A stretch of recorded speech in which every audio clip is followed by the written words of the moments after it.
Welcome back. Today is day 11 of Vlogtober, and we are going to talk about making prints of your artwork today.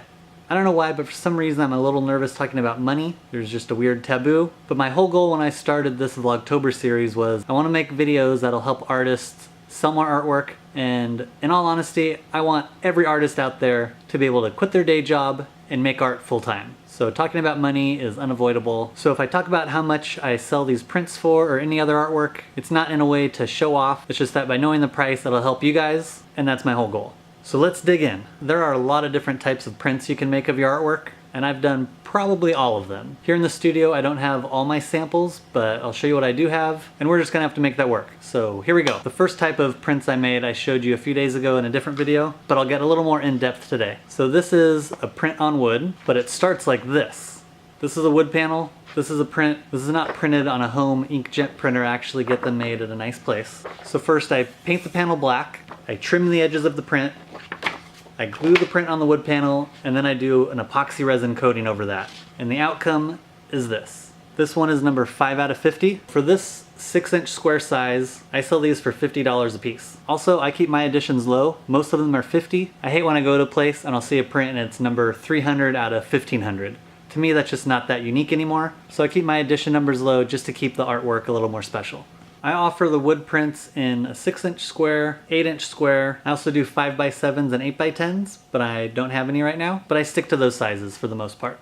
If the trimming and the gluing and the resin coating and all of that is too much trouble for you, there's this really cool place online. It's called printsonwood.com, and they actually print your image directly on a wood panel. I've used them in the past and they're super cool. A lot of times they run sales on smaller sizes like 6x6s and 5x7s, and they actually do a lot of printing for some big name artists, so they're great to work with. They make a great quality product. Check them out. You might be asking yourself, why should you make prints of your artwork? For me, the most simple answer is it makes your work more accessible. I've met some artists and they don't want to do the labor of making the prints. They'd rather work on a painting than using that time to make prints, which makes sense, but I feel like if you're going to make art your career, you're gonna have to do some things you don't want to do all the time. Second, there's a good chance you could make more money from your prints than you'll make from selling the original, which leads me to the next example. In the past couple years, I started offering prints on metal, and there's two different types. This is on brushed aluminum. Hopefully this shows up in the camera. So with these you can actually see the raw aluminum, which is a really cool effect for some images. Then there's also the high definition, so you don't see any metal, but it's very shiny, it's very thin, it's very lightweight. So when I said you might make more money from prints from your originals, this is a great example. This is an 8-inch square. I sell these for $80 a piece. This one is number 6 out of 50. Already, just from the 5 of these that have sold, I've made more from this than I did from the original painting.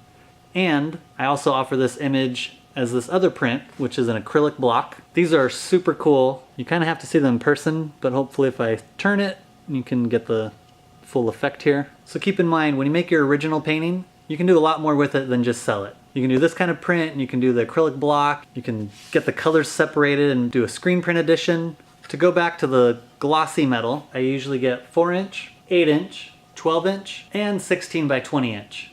I find that if you're going bigger than this and you're reselling them, the markup becomes pretty high and it's a lot harder to turn them around. So far this is the biggest I've gone on the metal prints. For this size, I've been selling them for $200, and on this particular print, I'm on number 13 out of 50. This is another example of making more money from the print than from the original painting. I should also mention that when I have something like this where it's an edition of 50, I don't order 50 of these at once. That'd be crazy. Sometimes I'll just order 1 or 2, hang it on the wall, and see what kind of reaction it gets. What if the image I chose to get a print out of happens to be one that's just not popular and nobody's interested, and then I'm stuck with 50 of them? So if this is the route you take, only order 1 or 2 at a time to test the waters out. So far what I've shown you, everything has been limited editions, so they've all been numbered and signed and dated. Another thing you can offer is open editions.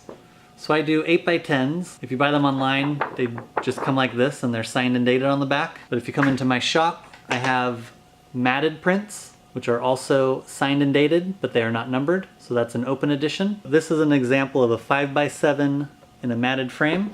This is a 5x7 in a smaller frame with no mat. Sometimes I'll get the 8x10 prints in a matted 11x14 frame. And last but not least, the acrylic blocks again. These ones are not limited editions, and I actually don't sign them. Every once in a while when somebody buys one, they ask me to sign it. The reason I haven't signed these is I fear that the ink will show through the print and I don't want that. So when I have signed them for people, I've signed them on the bottom, which has kind of worked out good because you don't see it when it's flat. You kind of have to tilt it to see it. This is just another option you can use to reproduce your art and be more accessible. I always love finding new ways to display artwork, and when I discovered these blocks, I thought they were super cool. I've been selling them for a couple years now, and what's really neat is a lot of people aren't aware of them yet, so it's a great conversation starter. People always kind of trip out on them, which is fun. For right now, and probably for the last couple years, these are the different prints that I've offered, but in the past I've done screen print editions and mono prints, and that's probably it.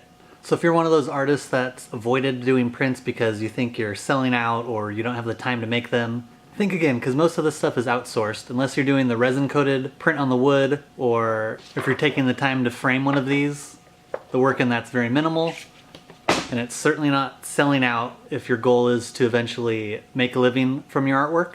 You just have to get over that. And there's a good chance that all of your fans and collectors would probably buy more of your artwork if they could get it as a print. Mostly because the cost is lower, but it also makes your art giftable. It's easy for somebody to spend $50 on a present for somebody versus an original of this, which would have cost maybe a couple $100s. So that's another thing to keep in mind. It all goes back to making your work accessible. If you want to make art a career and live off of it, the best way is to be as accessible as possible. So if you've been against making prints in the past, hopefully this will help change your mind. Also, if you decide to make prints of your artwork, make sure you get high quality photos of your paintings first. That's the key to make a good quality print. If your original is this big, you don't want to make prints this big because it's going to look pixelated. So you always want to start big and go smaller. And these days you don't need the fanciest camera. You can probably get some decent pictures with your iPhone. I'm not going to take the time to go look this up, but I'm pretty sure an iPhone photo is about 3,000 by 4,000 pixels wide, which is probably equal to about 40 inches. So that's a huge photo with your phone. So you don't need a fancy camera. Basically, there's no excuses. If you want to make prints of your artwork, you could literally start today. I'm sure you can find some tutorials on YouTube about how to photograph your artwork. That's kind of it. I feel a little weird. I feel like this was sort of a commercial for my prints, but I promise you that's not my intention. I just wanted to show you guys different options that are out there and the different price points you can sell them for. So if you have any questions, please let me know. You can leave a comment down below. You can send me a direct message on Instagram at Jeff Clausen. And that's it. Hope you guys enjoyed the video. Give it a thumbs up if you liked it. Hit that subscribe button so you don't miss the next video, and I'll see you tomorrow.